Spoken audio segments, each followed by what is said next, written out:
So everyone, कैसे हैं आप सभी।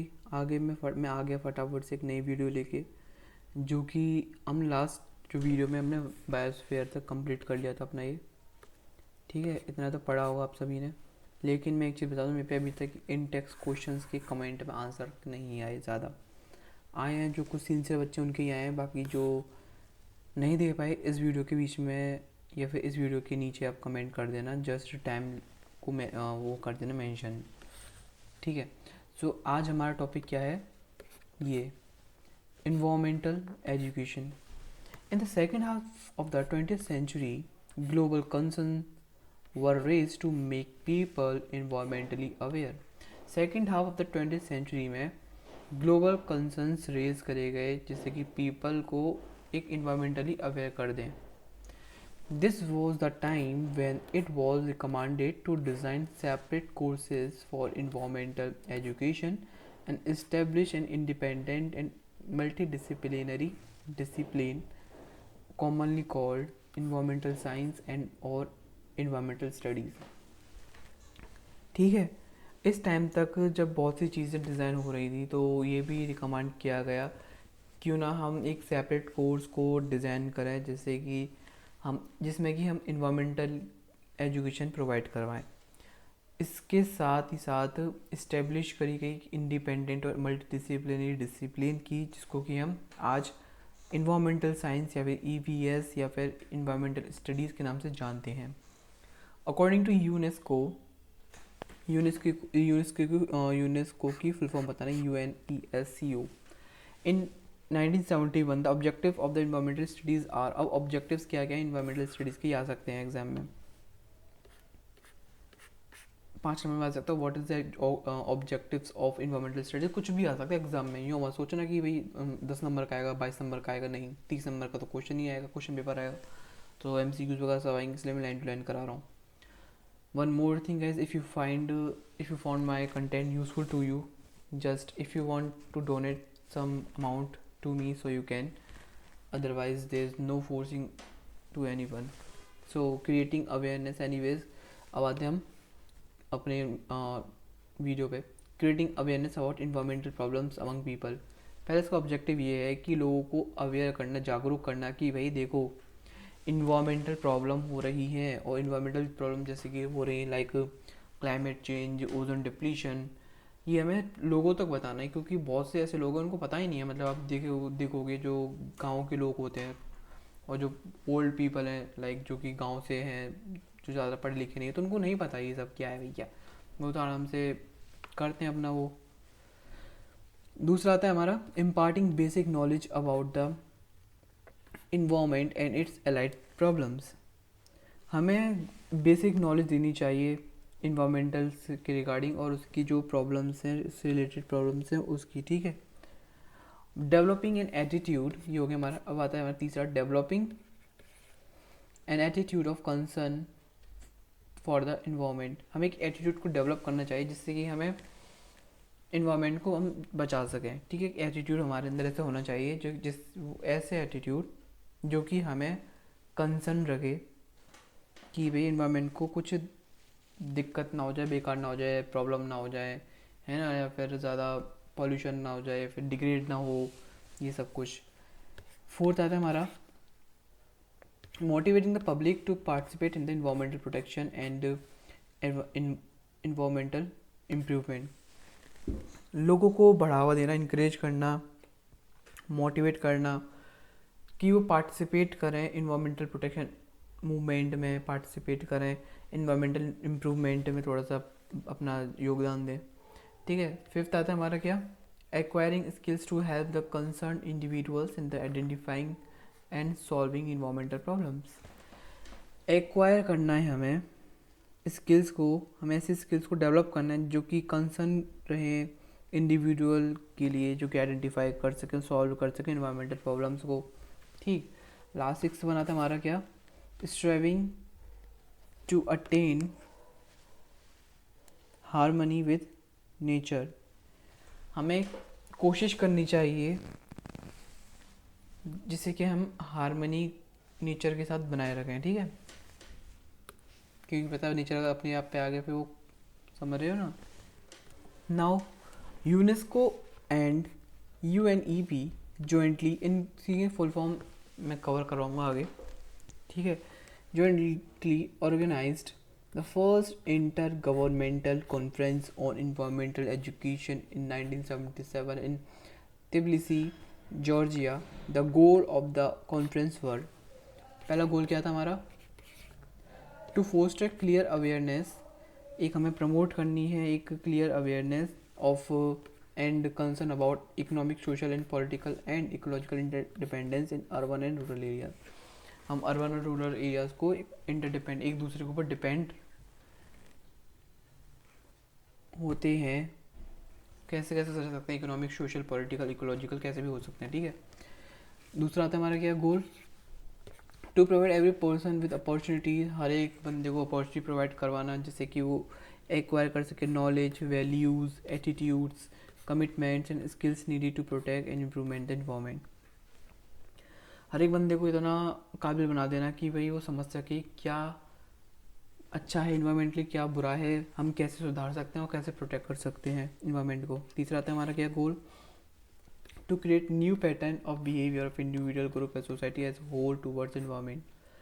अब आता है हमारा the category of environmental education objectives are awareness, पहला आता है हमारा अवेयरनेस, दूसरा आता है हमारा knowledge, attitude, skills and participation.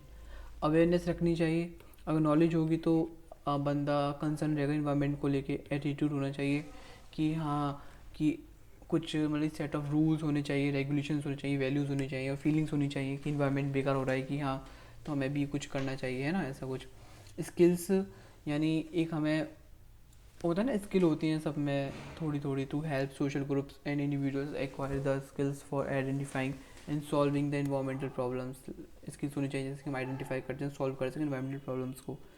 साथ ही साथ participation to provide social groups and individuals with an opportunity to take to be actively involved at all levels in working towards the resolution of the environmental problems in India। environmental education in India, हम environment की बात करें, थोड़ा green colour लेते हैं, पेड़ पौधे वाला, ठीक है। अच्छा जी, आगे India also started taking significant step to propagate environmental education. India ने भी स्टार्ट कर दिया स्प्रेड करना क्या, इन्वायरमेंटल एजुकेशन को। पहले नहीं होता था लेकिन अभी आप देख रहे हो ईवीएस पढ़ रहे हो, क्यों पढ़ रहे हो, क्योंकि भैया आप इंडिया में रह रहे हो अभी। At the post graduation level environmental education was started by many central and state universities in India during 1985 to 2000. In 1991, Honorable Supreme Court of India gave a historical ruling to implement environmental education at all levels and gave directions to make environmental studies as a compulsory paper for all the streams at undergraduate levels in Indian universities. At present, various short-term and regular courses on the environment and its various dimensions are being run in various universities in India। इसको कुछ बताने वाली बात नहीं है भाई, आप भी पढ़ रहे हो अपनी यूनिवर्सिटी, चल यूनिवर्सिटी उसमें है, सब पढ़ रहे हैं। अब क्या था हमारा difference between environmental science and environmental studies. जो इन्वायरमेंटल स्टडीज़ होती है, environmental study is a multi disciplinary subject, ध्यान से सुनना, multi disciplinary subject which studies various dimension, scientific, social, cultural, economical, political, etc. of the environment and its issue and challenges and tangible solutions in a holistic way। ठीक है, it studies the human environment interaction and its result at the micro and macro level। अब इसको ध्यान से समझना, environmental studies में हम क्या पढ़ते हैं। पहले इन्वायरमेंटल स्टडी है क्या, इन्वायरमेंटल स्टडी एक मल्टी डिसिप्लिनरी सब्जेक्ट है जिसमें कि हम पढ़ते हैं अलग अलग डायमेंशन, जैसे साइंटिफिक डायमेंशन हो गई, social, cultural, economical, political dimension, किसकी, इन्वायरमेंट की, ठीक है, उनकी इश्यूज़ की, जो चैलेंज फेस कर रहा है इन्वायरमेंट उसकी, और उसके टेंजिबल सॉल्यूशंस एक कंप्लीट तरीके से, एक पूरी ढंग से, ठीक है।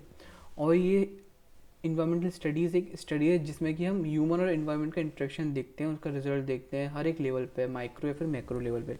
ठीक है, इतना समझ में आ गया। इसके अलावा हमारा क्या था, इन्वायरमेंटल साइंस। इन्वायरमेंटल साइंस क्या होता है? साइंस मैंने आई थिंक जो हिस्ट्री ऑफ यूएस वाले बच्चे हैं उनको मैंने बताई थी साइंस का मतलब क्या होता है। साइंस और चलो आप कुछ बच्चे तो आई थिंक यहाँ पे बीएससी के भी होंगे, तो बताना मेरे को what is the difference between science and technology. Science and technology और टाइम पीरियड को कमेंट में पिन कर देना, सो मेंशन कर देना जिससे कि मेरे को पता रहेगी मैंने क्या क्वेश्चन पूछा था। What is the difference between versus science and technology बताना मेरे को। Environmental science strictly deals with the scientific aspect of the environment, its complex problems and the tangible solutions. Environmental studies in addition to scientific, मतलब कि ये यही है कि बस ये साइंटिफिक एस्पेक्ट्स को कवर करती है इन्वायरमेंट के, ठीक है। और you can go with this, इसमें कुछ ऐसा अगर पढ़ोगे कंफ्यूज हो जाओगे, सिर्फ इतना ही पढ़ो, इतना ही समझ लो, ठीक है। Multi disciplinary nature of environmental studies. Multi disciplinary का मतलब क्या होता है, एनीवन नोज? अच्छा बता देते हैं। Multi disciplinary means interaction of various subjects और डिसिप्लिन्स, ठीक है। यहीं पे लिखा हुआ है, बताने की कोई बात नहीं है वैसे। इंट्रैक्शन ऑफ वेरियस, आप समझ रहे हैं डिसिप्लिन्स क्या होता है आपके subject. Environmental studies deal with all aspect of biotic and abiotic components. Environmental studies deal करती है हर एक biotic और abiotic components है environment के। Also the environment and environmental issues is complex in nature.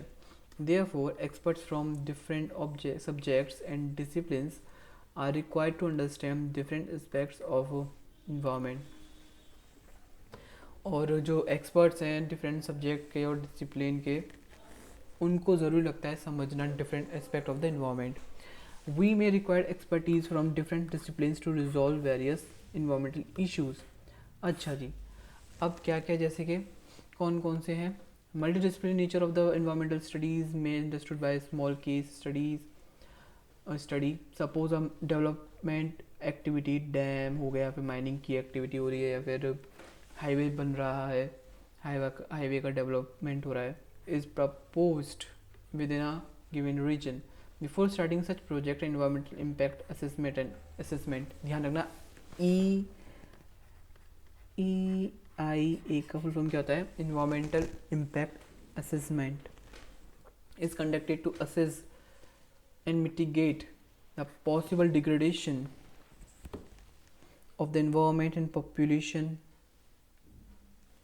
living within the region. To effectively conduct environmental impact assessment, expertise from the following discipline will required। क्या क्या चाहिए? अगर हमें एक जगह अगर डैम वगैरह कुछ बनाना है तो वहाँ पे EIA को इफेक्टिवली कंडक्ट कराने के लिए हमें एक्सपर्टीज़ की ज़रूरत है, जो कि डिफरेंट डिसिप्लिन से होंगी। जैसे कि पहले डिसिप्लिन का जाएगा जूलॉजी, बॉटनी, लाइफ साइंस का, ठीक है। जिसमें कि ये क्या करेंगे, to access the biodiversity richness and endemism of the given region, possible reversible और reversible change in the biological diversity of the region by anthropogenic activities. Access करना यानी चेक करना, एक एनालाइज करना, एक तरीके से एनालाइज करना बायोडाइवर्सिटी यहाँ पे रिचनेस कितनी है, मतलब कि कितनी वैरायटी की यहाँ पे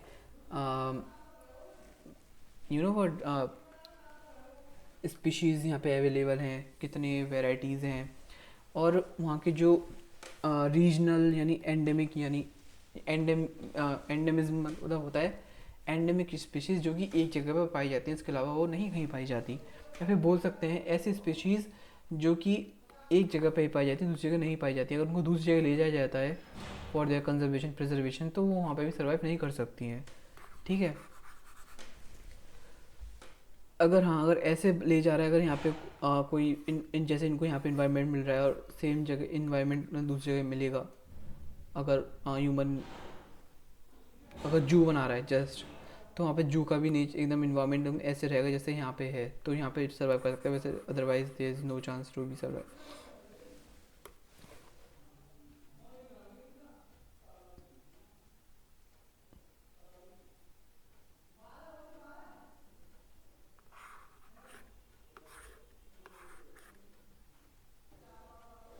और इसमें साथ साथ देखेंगे जो एंथ्रोपोजेनिक एक्टिविटीज़ हो रही है, मतलब कि ह्यूमन मेड एक्टिविटीज़ जो हो रही हैं बायोडाइवर्सिटी को कितना हार्म कर रही हैं, सारा कुछ चीज़ हम देखेंगे इसमें। जो रिवर्सिबल रिवर्सिबल चेंज हो रही है वो सब देखेंगे इसमें। Now an expert from the life science will also assess the ecosystem goods and services being provided by nature is in a specific region। Earth science यानी जियोलॉजी, जोग्राफी या फिर geochemistry. Earth science will sciences will study the detail of the geological, geographical terrain, soil, rock profile, tectonic, seismic activity in the region, etc। ये देखो chemical science, इसमें मुझे को नहीं लगता कुछ समझाने वाली बात है, रीड कर देना आप समझ लेना, वैसे कुछ भी समझाने वाली बात नहीं, सब टेक्निकल टर्म्स हैं, इसको मैं चेंज करके नहीं बता सकता कुछ भी समझा के, है ना। It will helpful in understanding the various chemical processes in reactions taking place in different matrices और matrices of the environment। It also important to understand the fate and effect of pollutants on air, water and soil। Anthropology we can say, इसको हम हिंदी में समझे तो हिंदी वाले बच्चों के लिए मनुष्य जाति का विज्ञान, हिस्ट्री या फिर आर्कियोलॉजी, ठीक है। इसका मतलब क्या होता है, मनुष्य जाति का विज्ञान। टू इसका assess to assess the historical and archaeological importance of the monuments, tribal population, traditions, practices in the region or at the site of the construction, social science, sociology, economics, law and legal aspects, mathematics, computer modeling, ये सब कुछ, ये सारे हमें पता है। एक अगर हम कुछ करेंगे तो हमें ये सारी चीज़ें ज़रूरी होंगी। अब आप सोचोगे कंप्यूटर मॉडलिंग क्या है, मतलब कि वहाँ पे थोड़ा सा 3D आजकल 3D करके करते हैं, तो यहाँ पे कंप्यूटर मॉडलिंग उसके लिए ज़रूरी, मैप वगैरह बनाते हैं सारा कुछ वैसे, है ना। अब क्या था हमारा स्कोप क्या है और इम्पोर्टेंस क्या है इन्वायरमेंटल स्टडीज़ में। अकेडमिक्स में देखें तो अकेडमिक्स में क्या क्या हो सकता है, अकेडमिक्स में देखें तो an interested professional may join the teaching and academics and make the next generation aware of the environmental issues and their tangible solutions।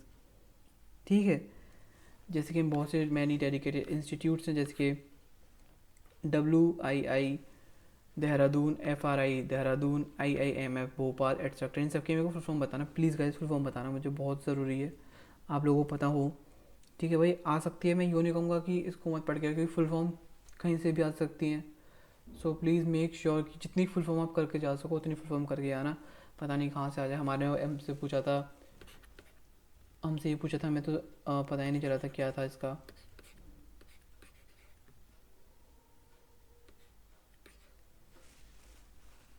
आप सब इसकी भी फॉर्म बताना मेरे को, YBP, ठीक है।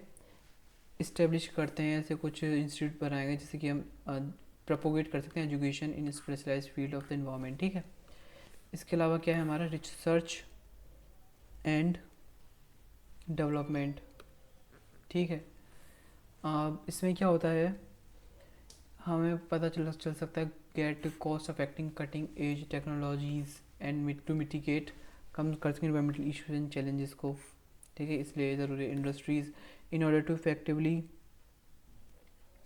implement the environmental guidelines and technologies and to mitigate the environmental degradation directly or indirectly caused by industries। A large number of industries have been recruiting environmental engineers। बस यही सब चीज़, जैसे कि मतलब हमें गाइडलाइंस और इन्वायरमेंटल टेक्नोलॉजीज़ का use करना चाहिए, जिससे कि हम जितना कम से कम हो सके इन्वायरमेंट को डिग्रेड कर सकें डायरेक्टली या इनडायरेक्टली, जो कि बहुत सारी इंडस्ट्रीज़ कर रही हैं। लेकिन हमें ऐसे कुछ इफेक्टिवली इम्प्लीमेंटेशन करना है, इफेक्टिव इम्प्लीमेंटेशन, जिससे कि सारा कुछ कम हो सके। मिनिस्टर्स एंड एजेंसीज़, आपने वो देखा है आपके कॉलेजेस में अभी जो हाल फिलहाल में या फिर फरवरी के एंड में वो लगी थी इको क्लब, जहाँ पे कि फ्लावर शो हुआ था, याद है वो? तो वो मिनिस्ट्री थी एक तरीके की, इको क्लब था जिसमें कि होता है ना, अगर किसी ने फूल तोड़ दिया तो कहीं 8,000 का वो फाइन लग जाएगा, कहीं 2,000 का, कहीं 5,000 का, कहीं ना कहीं कैसा भी फाइन लग जाएगा, है ना। तो मिनिस्ट्रीज एंड एजेंसी कुछ इस तरीके से मान के चलो, ministry of environment and various environmental agencies, conventions of national and international reputes frequently create vacancies and for environmental experts. I for example such as UNEP, इन सब के फुल फॉर्म मुझे चाहिए जिनका ये सब कुछ है। गाइस थोड़ा एक्टिव हो जाओ, मैं यूँ नहीं कह रहा आपको खुद के दिमाग से, यू कैन गूगल इट, अपने उस पर लिखो, पेज पे, अगर पेज पे लिखो एक तो आपको याद हो जाएगी, ऊपर से आप है ना टेलीग्राम पे भेज दो, मेरे टेलीग्राम पे जो चैट ग्रुप है उस पर भेज दो, जैसे कि I will shout out you, definitely I will shout out you, जो जो मेरे को करके देगा वहाँ पे, ठीक है। और अगर आप करके दोगे तो बहुत से बच्चों की हेल्प होगी, और पिन भी कर दूंगा मैं आपके कमेंट को, ठीक है। अब आता है हमारा NGOs and consultancies. So a large number of national international NGOs and consultancies are working as an extended hand to conserve the environmental and its various components. Most of the NGOs and consultancies are old and have an experienced workforce. Some of the examples are examples हैं जिसके BNHS, ठीक है, IUCN की form क्या होती है, चलो ये बता देता हूँ मैं। International union for conservation of natural resources and nature, या फिर nature and natural resources. Conservation international world wide fund for nature, wild life trust of India, centre for environmental education, centre for science and environment, कल्प वृक्ष, Madras crocodile bank etcetera, bank trust etcetera, है ना। अब आता है हमारे green general. Green general क्या होता है बेसिकली, पढ़ो उसको फटाफट से, फिर बताता हूँ कुछ।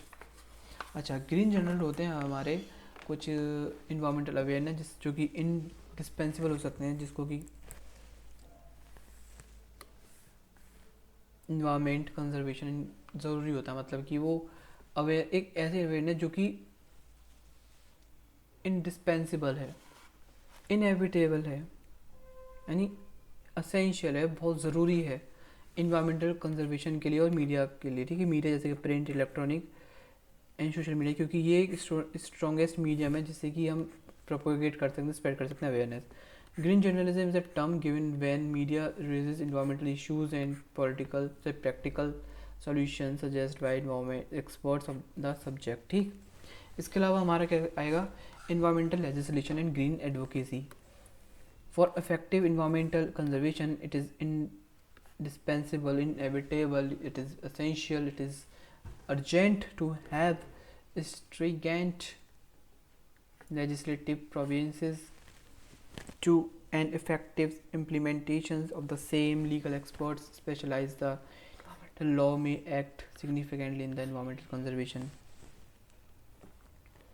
इसके अलावा ऐसा कुछ खास नहीं इसमें, इसको पढ़ना चाहो तो पढ़ सकते हो, जैसे एक्स्ट्रा होता है ना डिटेल, वो सब कुछ है।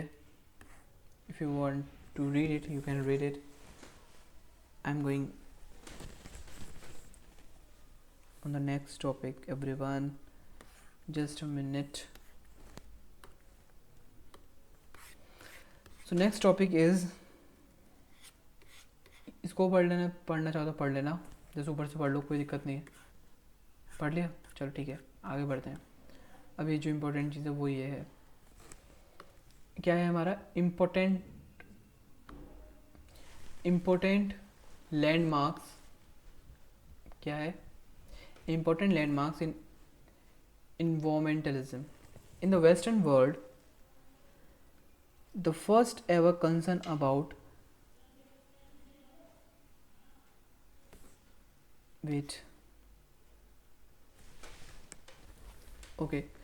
in the Western world, the first ever concern about the environmental degradation was raised after the publication of the book Silent Spring, जो कि राइकल कार्सन, इसको क्या पढ़ेंगे आप, जो पढ़ना चाहे पढ़ लेना, राइकल या राइशाल, जो भी पढ़ना है, राइकल, मैं राइकल पढ़ रहा हूँ, सभी प्रोनाउंसिएशन से लोग ही होती है गाइस। इन 1962 में जब ये साइलेंट स्प्रिंग बुक पब्लिश हुई, उसके बाद लोगों को भैया लगा कि हाँ ये तो बहुत ज़रूरी है। ये बुक रेज करती है कुछ issues, excessive use of chemical fertilizers, excessive chemical fertilizers, pesticides in the US and its impact on different biotic and abiotic components of the environment.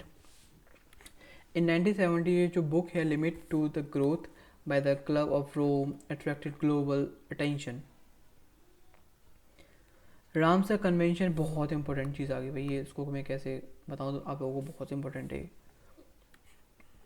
Ramsar convention बहुत इंपॉर्टेंट है, इसको मार्क कर लो, आएगा ये तो एग्ज़ाम में। came into the existence on 2nd February 1971 with the aim to conserve wetland globally. Hence, World Wetland Day is observed on every year on 2nd February every year. वैसे तो ना, in 1972 United Nations Conference of Human Environment was organized in Stockholm between 5th June to 16th June, where India also presented its view on environmental, ये क्या हो गया यहाँ पे इतना अजीब सा, environmental degradation in remembrance of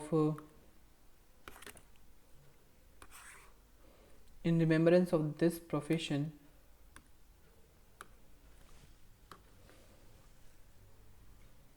and remembrance of this conference, the environmental day is celebrated every 5th June. बहुत इंपॉर्टेंट चीज़, कैसे आपको याद करनी है, मैं कह रहा हूँ बहुत इंपॉर्टेंट चीज़, वो तो आपको याद कर लेनी है, दिमाग में एकदम बैठा लेनी है। इसके अलावा कोई आपको कोई सब्स्टिट्यूट ही नहीं है कि आप इसको छोड़ के जाओ। वर्ल्ड इन्वायरमेंटल डे कब बनाया जाता है? 5th जून को बनाया जाता है। India started Project Tiger in 1973 to save its national animal of India.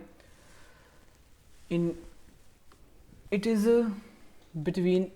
in between India and the world witnessed the worst industrial disaster, Bhopal gas strategy जो की हुई थी। सेकेंड और third lesson to the globe, Vienna convention जो कि 1985 में हुआ था, एंड मॉन्ट्रियल प्रोटोकॉल क्यों साइन किया गया था? क्योंकि जो हमारी ओजोन लेयर डिप्लीट हो रही थी ना, उनको कौन कौन सब्सटेंस डिप्लीट कर रहे हैं, तो उन सबको मतलब ओजोन को प्रोटेक्ट करने के लिए ये सब साइन किया गया था मॉन्ट्रियल प्रोटोकॉल। कब करा गया था? 16 सितंबर 1987, ठीक है। Was sign to protect ozone layer from getting depleted by ODS, यानी ozone depleting substances. The concept of the sustainable development was introduced to the world by Brundtland Commission report Our Common Futures, पढ़ा होगा भी आपने तो, in 1987। ये बहुत important है, ये वाली स्लाइड है, ये वाली जो पेज है बहुत इंपॉर्टेंट है। Intergovernmental Panel on Climate Change IPCC came into existence in 1989 to formulate the framework to combat global warming. Climate Change Agenda 21 was adopted at the Earth Summit in Rio de Janeiro in 1992. UN Tribe Sisters Conventions, UNFCCC, UNCBD, UNCCD were also signed in 1992. Kyoto Protocol was also signed to curb the emission of the greenhouse gases responsible to the global warming. याद रखना, Kyoto protocol और Montreal protocol दोनों में confusion होता है, लेकिन ये और ये दोनों ही अलग हैं। ये हमारा ओजोन डिप्लीशन के लिए, हमारे ग्रीन हाउस गैसेस के लिए। The world summit and sustainable development was conducted in 2002 in Johannesburg, ठीक। The government of India took the initiative to form the international solar alliance during the famous Paris convention of UNFCCC in order to motivate the tropical and subtropical countries to maximize the use of solar energy instead of conventional source of energy। यानी solar energy पे ज़्यादा focus किया, ना कि जो हमारी chemical energy होती है, जो कि समझ रहे हैं। In large number of organisations of national and international repute working in the field of environmental awareness, education, conservation have also been established in the last century। ये सब कुछ अभी अब इसको टाइम पीरियड को मेंशन करना और इन टेक्स्ट क्वेश्चंस को मेरे को बताना। Who was the author of, जो मेरे को प्रोनाउंसिएशन थोड़ा सा गड़बड़ हो रहा था, हम दोनों का ही प्रोनाउंसिएशन गलत हो रहा था, क्या था वो, आर से बताना मेरे को। क्वेश्चन नंबर 6 ये रहा, 5 ऊपर थे, अब 6 ये है। 7 है हमारा, Ramsar convention is related to, क्या किससे है बताइए। 8 world environmental day celebrated on, कब बनाया जाता है, कौन से जून को बनाया जाता है बताओ। In which year did Bhopal gas tragedy happen, in कब हुई थी बताओ भोपाल गैस ट्रेजिडी, ये बताना मेरे को। Brundtland commission report was named as, जो ब्रूटलैंड कमीशन थी उसको क्या नाम दिया था उस रिपोर्ट को। चलो ये सारे हम बताते हैं, कोई दिक्कत नहीं, इस बार हम बताते हैं, कोई बड़ी बात नहीं हो जाएगी, ठीक है। पहले वाले तुम बताना, लेकिन इसका क्या है, राइकल, ठीक है, Rachel Carson and wetland and this is right 5th of June and this is 1984, make sure, ठीक है, 1984 दिसंबर 2nd 3rd December 1984 Brundtland commission reported was name as I think नहीं आवर कॉमन फ्यूचर, ये दिया गया था है ना इन 1987, इसे याद रखना, ठीक है। चलिए मैंने बता दिया, अगर आपने इसको पहले कर लिया तो वेरी वेरी गुड, आपने अगर आंसर चेक करे हो तो वेल डन, वेल डन, सुना ना, well done, well done, well done, ये अच्छा जी। It was a global perception, कहाँ पे आ गए हम, चलो इसमें सिर्फ इम्पोर्टेंट चीज़ ही मार्क करता हूँ मैं। हमें इसमें क्या देखना है, WCED की फुल फॉर्म याद रखना, ठीक है। इसके अलावा आपको देखना है Brundtland commission submitted its report entitled our common future in 1987 which gave the concept of sustainable development to the world, ठीक है, ये याद रखना है। फिर आएगा हमारा क्या, the report defines sustainable development as development that meets the need of the present without compromising the ability of the future generation to meet their own needs, ठीक है, बहुत इंपॉर्टेंट है, इसको याद कर लेना, मार्क कर दो इंपॉर्टेंट। सस्टेनेबिलिटी लेटिन वर्ड है सस्टेनियर का, जिसका मतलब होता है to hold up, is a long term idea to making the entire world sustainable, ठीक है। अब आता है हमारा क्या, SDG यानी सस्टेनेबल डेवलपमेंट गोल, इसमें 17 गोल्स थे, 17 गोल्स तो नहीं, 17 गोल्स हैं जो कि हमें अच्छे से पढ़ने हैं, जो कि अडॉप्ट किए गए थे by United Nations state members in the 2015 as a blueprint for peace and prosperity for people and for the planet, ठीक है। सोसाइटी एंड इन्वायरमेंट, ओहो क्या हो क्या रहा है, society and environment are collectively considered the three pillars.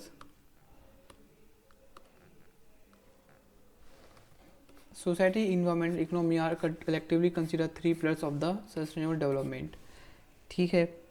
अब brief description of the three pillars is given below. Environmental sustainability. Environmental sustainability मतलब it means that we should consume environmental goods and services in sustainable manner, ये होने कि भाई अंधाधुंध use करेंगे, ऐसा नहीं।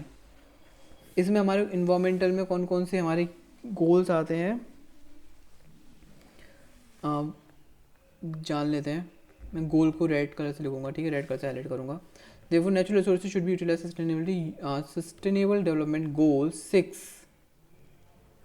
सॉरी यहाँ पे 6 है हमारा क्या, क्लीन वाटर एंड सैनिटेशन, याद रखना बहुत ज़रूरी है, किस में आएगा ये हमारे इसमें आएगा।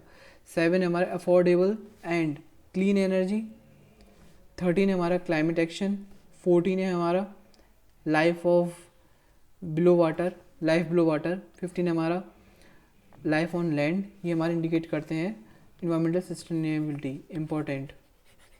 बाकी जो 1 2 3 सब नीचे आ जाएंगे, तो यहाँ पे 4 आ गया है ना, इधर ऐसे आपको सब कुछ करना पड़ेगा। यहाँ पे पर कौन कौन से है, 6 7 13 14 एंड 15। यहाँ पे कितने हैं, 1 2 3 4 5 आए यहाँ पे टोटल। यहाँ पे 5 नहीं लिख रहा फालतू के, आप लोग कन्फ्यूज हो जाओगे। 1 2 3 4 5, 5 यहाँ पे याद रखना। अब आता है हमारा सोशल सस्टेनेबिलिटी में। सोशल सस्टेनेबिलिटी को जैसे आप नाम से पढ़ पा रहे हैं, it defines a society as having fair and equal opportunity for its population and gender equality, good health, education, facility and people's participation in national building। अब इसमें कौन कौन से आते हैं, सस्टेनेबल 3 आता है good health and wellbeing, quality education 4, 5 आता है जेंडर इक्वालिटी, 7 आता है हमारा क्या, अफोर्डेबल एंड क्लीन एनर्जी, 16 आता है पीस जस्टिस एंड इंस्टीट्यूशन, 17 आता है हमारा partnership and goals indicate social sustainability. ठीक है, इसके अलावा मतलब इकोनॉमिक सस्टेनेबिलिटी भाई याद करने में, इसको हाईलाइट इसलिए नहीं करवा रहा कि बस अच्छा लग रहा है, ये याद करने हैं सारे। ठीक है, इसमें कौन कौन से आ गए हमारे, 3 आ गया, 4 आ गया, 5 आ गया, 7 16 17, इसमें भी कितने आए, 1 2 3 4 5 6 हैं, 1 2 3 4 5, हाँ इसमें 6 आ गए टोटल। ठीक है, इसके अलावा जो हमारा क्या है, economic sustainability. Economic sustainability means that the equitable distribution of resources, ठीक है, इक्वल रिसोर्सेज शेयर होने चाहिए। इसमें कौन कौन से आते हैं हमारे,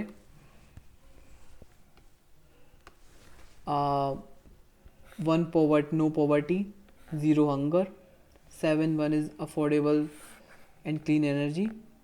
देखो 7 देखो इसमें भी आया हुआ है, ठीक है, ये वाला यहाँ ये रहा 7, रिपीटेड हो सकता है कोई दिक्कत नहीं है, लेकिन 1 2 ही रिपीटेड है, सारे रिपीट नहीं है। ठीक है, 8 आता है हमारा decent work and economic growth, 9th आता है industry innovation and infrastructure, 10th आता है हमारा रिड्यूस इनइक्वालिटीज एंड 11th आता है हमारा sustainable cities and communities and नीचे कम्युनिटीज़ वेट एंड कम्युनिटीज़।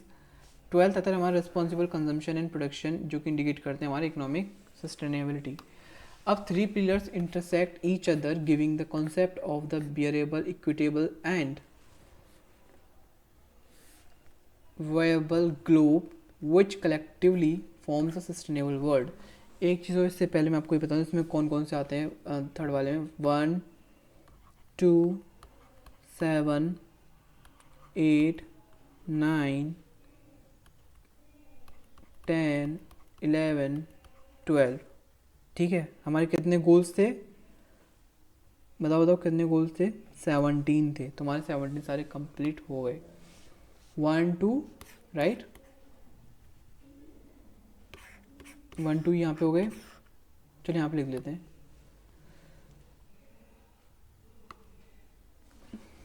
1 2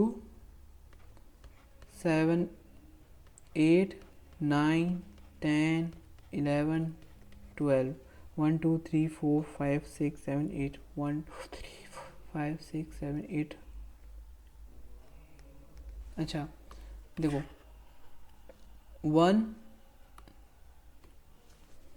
1 2 3 4 5 6 7 7 8 9 10 11 12 13 14 15 16 17 हो गई 17। अब फालतू मत बोलना 17 नहीं हुए, ठीक है। अच्छा जी,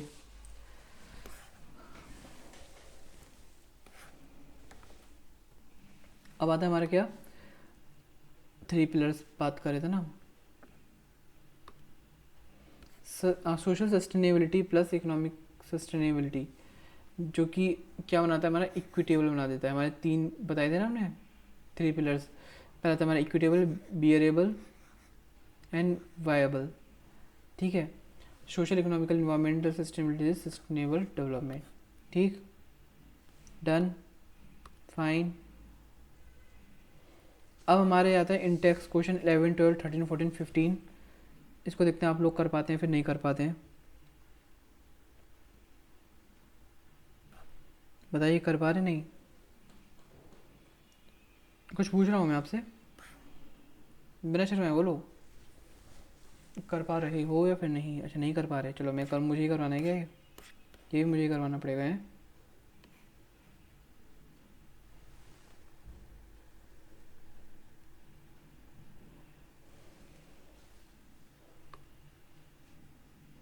ये सारे आप बताओगे मेरे को इस बार, ठीक है?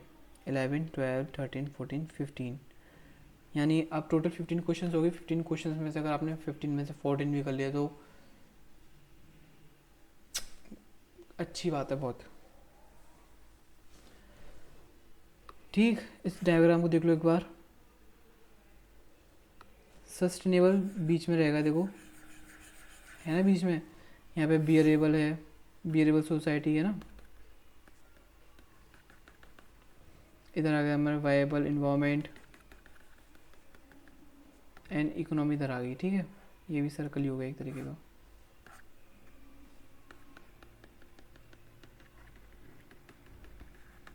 इसी के साथ हमारा चैप्टर आई थिंक खत्म हो जाना चाहिए, वैसे तो हुआ नहीं हुआ, देख लेते हैं। हाँ तो ये देखो, ये 17 गोल्स यही हैं सारे के सारे।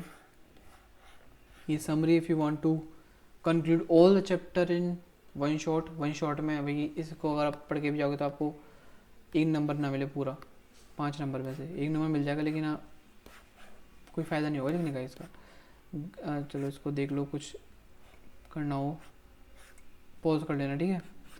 अच्छा, so thank you so much for watching this video. Do like, comment, share and subscribe. Bye bye bye bye.